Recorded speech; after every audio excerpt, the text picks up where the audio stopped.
ফরজ গোসল করার পদ্ধতি হলো, আপনার গোসল ফরজ হলে বাথরুমে গোসলখানায় গিয়ে সর্বপ্রথম আপনার শরীরের যে জায়গায় নাপাক লাগছে বা কাপড়ের যে জায়গায় নাপাক লাগছে সেই জায়গাটা কি করা, পরিষ্কার করে নেওয়া আগে।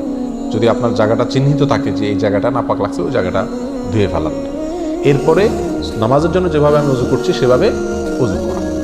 এরপরে উজু করা, হাতের কবজি ধোয়া, এরপরে কুলি করা, নাকে পানি দেওয়া, মুখ ধোয়া, হাতের কনুই পর্যন্ত ধোয়া, মাথা মাসা করা, এরকম উজু করা। উজু করার পরে এবার আপনি গোসল করেন। সেটা শাওয়ার দিয়ে আপনি মাথার উপরে পানি ঢেলে হোক আর আপনার মগ দিয়া হোক, যেভাবে হোক আপনি গোসল করেন।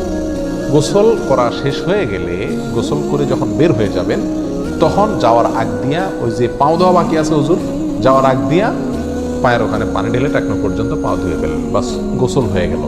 এই ভিতরে আপনার শরীরের প্রতিটি অঙ্গের প্রতিটি জায়গায় পানি পৌঁছানোর চেষ্টা করতে হবে। প্রকাশ্য অঙ্গ যেগুলো, নাভির প্যাচ থেকে নিয়ে, বগলের নিচ থেকে নিয়ে, আঙ্গুলের চিপা থেকে নিয়ে, প্রত্যেকটা জায়গায় যেন পানি যায়, সেজন্য সেখানে পানি পৌঁছানোর চেষ্টা করতে হবে। ডলার দরকার হলে ডলবে, যেভাবে ওখানে পানি পৌঁছাতে হবে। কানের প্যাচের ভিতরে, একেবারে গভীরে না, প্যাচগুলোর ভিতরে যেন পানি যায় সেদিকগুলো খেয়াল রাখতে হবে। কোনো একটি জায়গা যদি শুকনা থাকে তাহলে কি হবে না, ফরজ গোসল হবে না।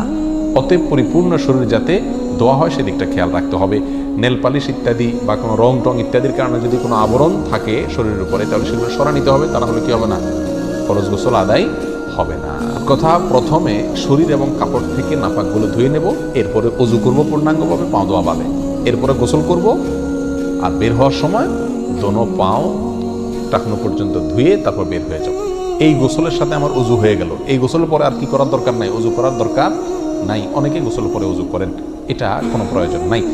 তবে কেউ যদি গোসল করা অবস্থায় তার পেশাব চলে আসে, অনেকে আছে পানির স্পর্শ লাগলে পেশাব বেশি আসে, তো গোসল করা অবস্থায় যদি তিনি পেশাব করে দেন বা অজুভঙ্গের কোনো কারণ তার ভিতরে আসে, তার বায়ু ছাড়লেন, তাহলে তো সেক্ষেত্রে অজু যেটা শুরুতে করছিল ওটা তো আর নাই।